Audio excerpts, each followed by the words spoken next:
and no karma. Particularly no karma is very hard to understand it also.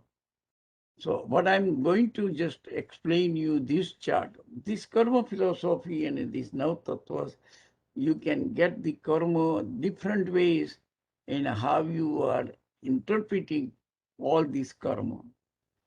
Dravya karma. No, whom do you call Dravya karma? Whom do you call Bhaav karma? And what is no karma? No karma does not mean no karma. Okay.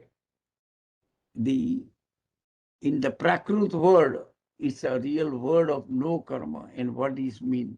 I will explain all these three terminology. Most of you may know it, but at least you can see all three together and what it means. Dravya karma means physical karma particles, which are attached or not attached to any soul. The Dravya karma, if they are particle but not attached to the soul, then it is just a particles. Okay? And if they are attached to the soul, then it is karma attached to the soul. Another first case is just a particles not attached to any soul. Okay? And but those particles are there and ready to attach to the soul if there is a right condition exists. And that condition always exists is because wherever there is any living being, their action is always going on. Their activity is always going on. Human being. Any living being, whether it's a one sense, two sense, three, four, or five senses, okay, this living being continuously action. If it is a panchendriya, then there is a mind. And mind always in action, is always in the thought process. The definition of mind is rate of flow of thought. That means it is a mind. If in our mind continuously rate of thoughts going on, okay, good, bad, no matter what it is, this kind of the thought process that is occurring, okay, they are all, the Dravya karma is there, ready to attach to you. And if it is an attached karma, it produces the result and then gets separated and it becomes like a free particles. The karma particle attached to the soul, it is the karma. And karma particle not attached to the soul. This is kind of a definition Jainism, you see the use. When karma particle is not attached, we use the word karma particle. But when karma particle is attached to the soul, we use karma. That's the kind of a nomenclature people use it. If I use the word karma, means somewhere it is attached to the soul. But if I say just karma particle, that means these are the particles not attached to any soul at this time. Okay? But they will be attached whenever there is a condition is met. What is the condition? How does the karma particle attach to the soul? Very simple thing. Man, vachan, and kaya activities. Any activity of body, mind, and speech, you attach, your karma is attached. And at any given time for human being, okay, man, vachan, and kaya, body, mind, and speech, okay, body, speech, and mind, activity is always happening, and you are going to attach to the karma particles.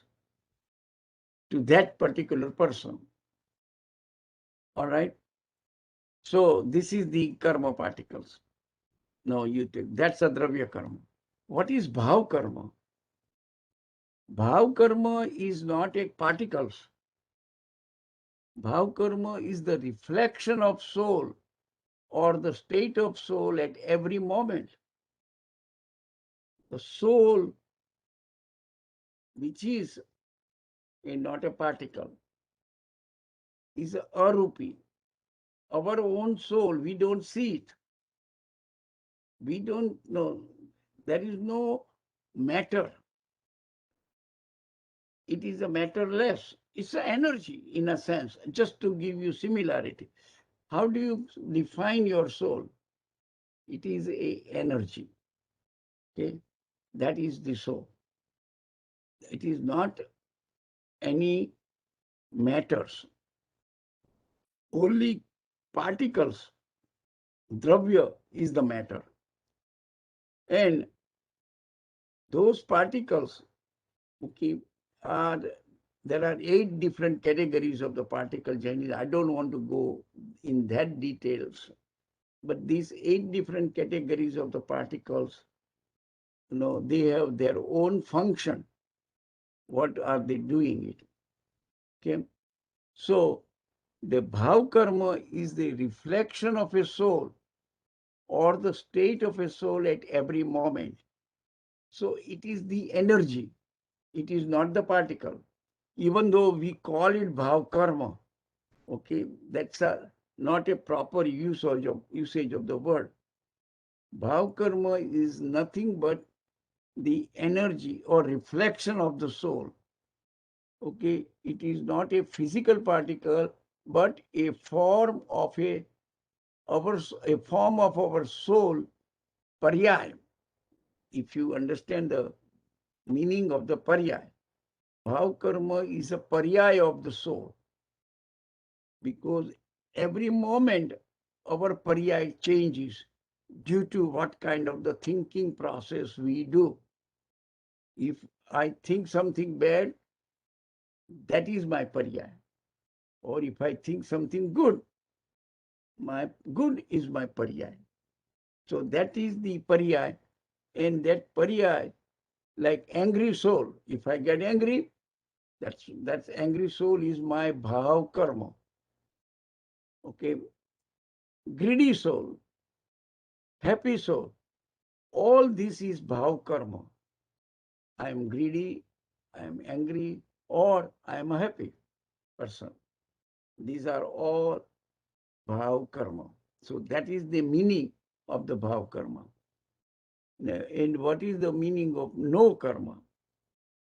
Everything other than karma particles and soul.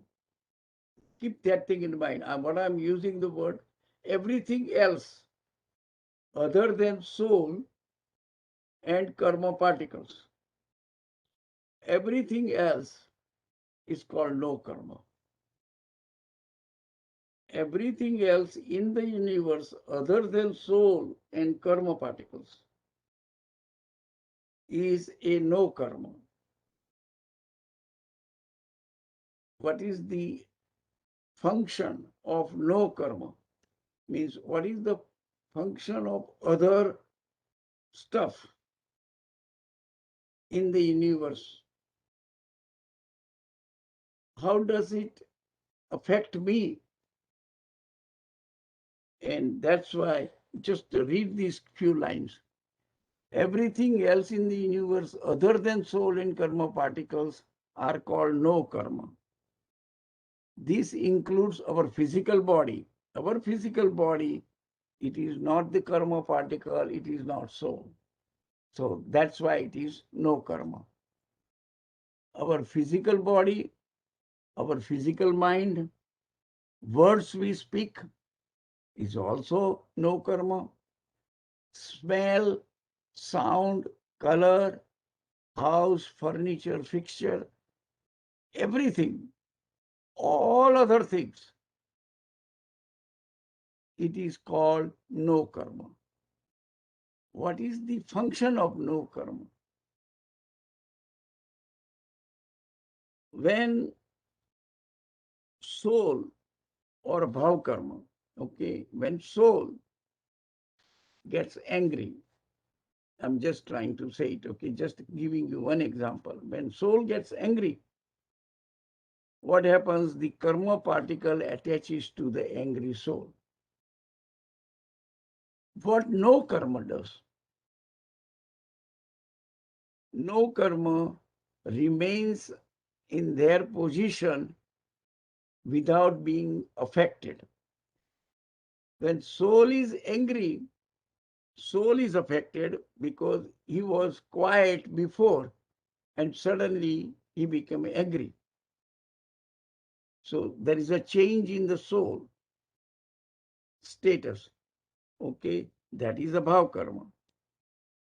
Karma particles were loose before. Because the soul get angry, they attach to the soul. So it was a loose particle, now it become karma. That is happening there. But what happened to all the no karma, which is your physical body, furniture, fixtures, everything else, okay? What happens to them? They remain in their own position. They are not being affected with your anger. With I get angry. Once I get angry, I was quiet before, now I get angry. My angriness, it changes my state. It also brings the karma particle attaches to me. These two identity out of the three are being affected. Dravya karma is affected and bhav karma is being affected. But no karma are not being affected at all. This is the way Jainism defines any action. You got to decide whether it was a dravya karma, bhav karma, or no karma. If there is no karma, it is not being affected. This includes all other things and no other items we come across in the universe. They are not being affected. So this is again everything's what slides what I put together. It has a basic fundamental things you got to keep in mind. Sometimes we try to blame no karma. Means, let us say, if a friend came and made me angry because he said something to me. Now, first of all, was he a dravya karma? No. Was he a bhav karma for yourself? No. Then he is not responsible for your anger, even though he came and said some bad words to you, because he is a no karma. And no karma being not affected at all to you. He just came and said bad words and he is gone. He is not affected to you. So to blame somebody else for your anger, it is not a spiritual thing. If somebody comes and tells me bad word and I get angry, then he controls me. He is the one controlling my anger. If somebody else controls my anger, that is not, and me thinking that way, that is not the spiritual thing. I should be controlling myself, nobody else. Anybody can come and say anything to me, whether it should impact me or not, it should be me deciding. Okay? And if you decide, okay, yes, that person controls me, then the whole world will be controlling you. All right. And that is not the sign of a spiritual person. Okay. Any question here? Dravya karma, bhav karma, and no karma. And if you understand the function of each one, and with respect to you, any third person come and make you angry or make you greedy or make you jealous, all right, then you are not a spiritual person. You should be. No, can anybody come and make Mahavira angry? If you read their life, did anybody who was successful to make Mahavira angry? The answer is Mahavira was Keval Gnani. He was totally within himself. No outsider person can control Mahavira. When we become like that, then we are really progressing ourselves spiritually. You don't have to do so many upvas to become a religious person. All the things what you need to do is these things. How do I control myself instead of getting affected by anybody, by everybody outsider? Okay. So I'd like to conclude here.